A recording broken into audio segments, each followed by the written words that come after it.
discussion of Parks and Rec sales, stormwater ballot language. Good? That what we're start with? Yes. Everybody okay with that? We need an amendment. This is a work session. All right. What do we got? So in the packet was language, following discussion with John Reddick, and based on discussion provided that we had with the board at the last work session, really heard the direction of preference for park sales tax.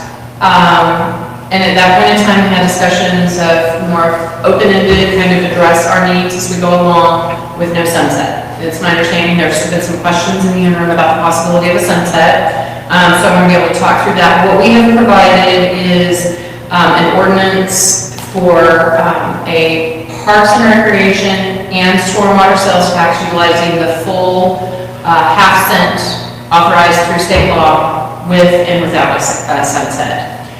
The educational information can be tailored to provide information that we would make determination on an annual basis as to how those should be spent.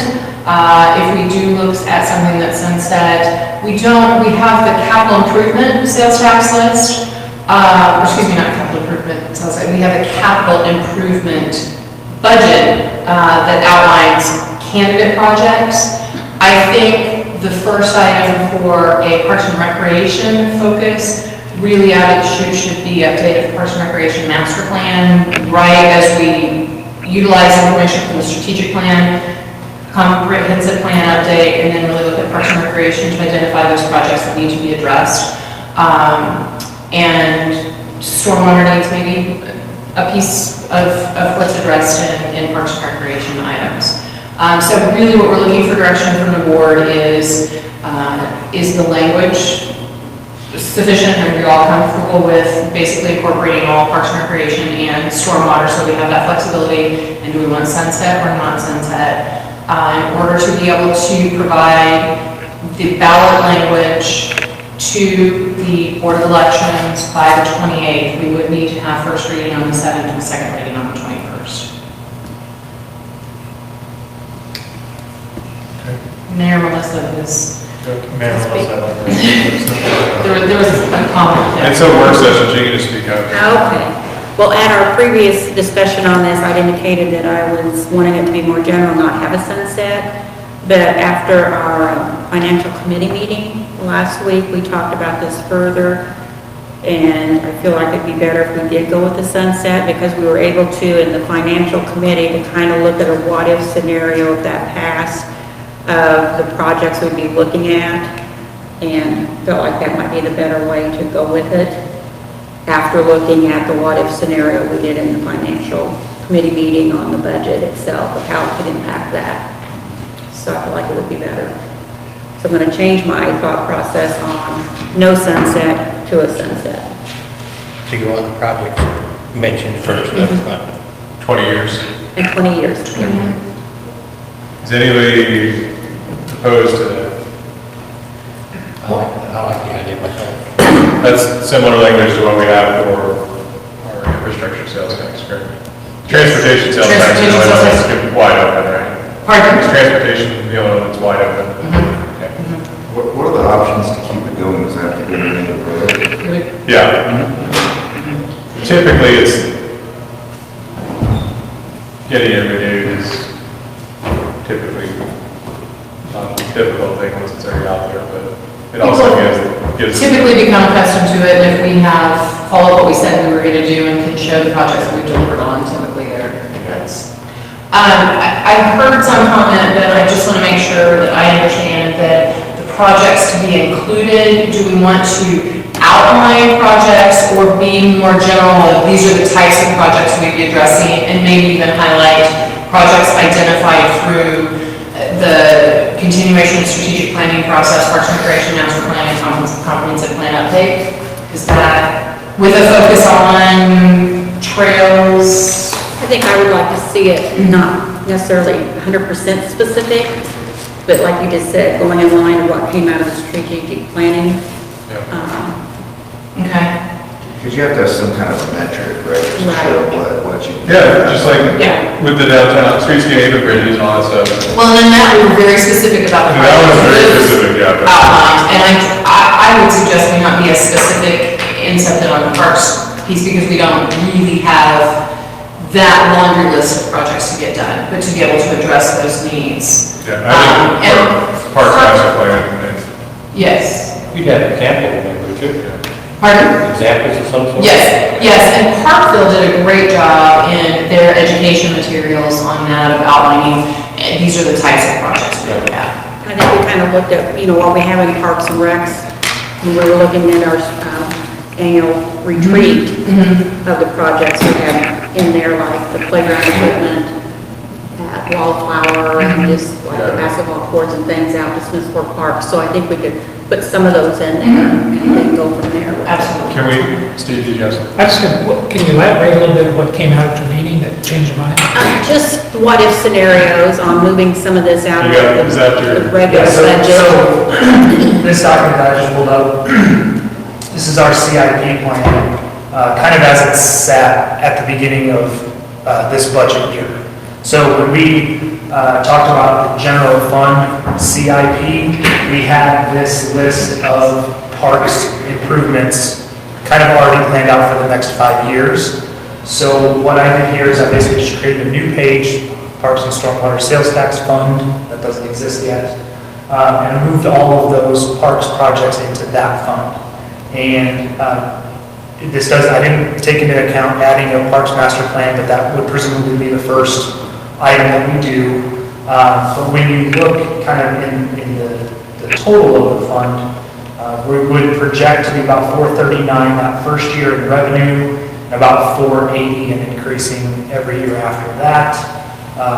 And then accounting for those projects that we already had on that list, we would have more in revenue than what was already on that list.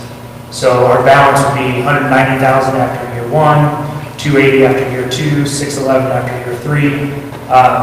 Now, obviously, I think based on the strategic plan, based on what the comprehensive plan, based on that Parks Master Plan update, these projects are going to change. They're going to shift, they're going to be re-identified and that sort of thing. But this at least shows us that the funding that this sales tax would generate could complete our current list as it is and then some. And I think it made the bottom line on the general. Yeah, so then if you go back to our general fund tab, here are those same projects that we have here. And I'm going to get into a lot of this a little bit more later.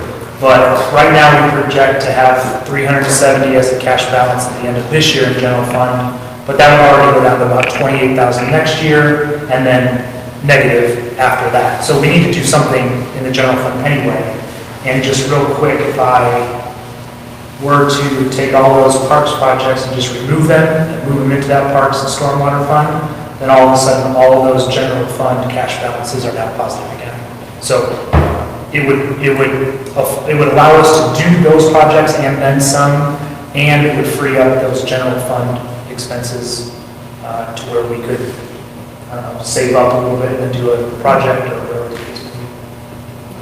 And I think one of the things that we had talked about at our last discussion was we did not want to look at bonding anything through this process. So we cash basis, and that cash flow out allows us to be able to do that. We would have an idea of kind of that general amount we'd be able to spend on an annual basis.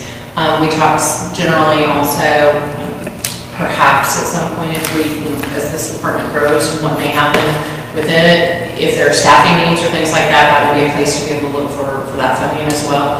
Or we hold that in the general fund and protect this only as capital projects. But I think we have that discussion on an annual basis as well, and determining how we do that, but it provides that flexibility of funds.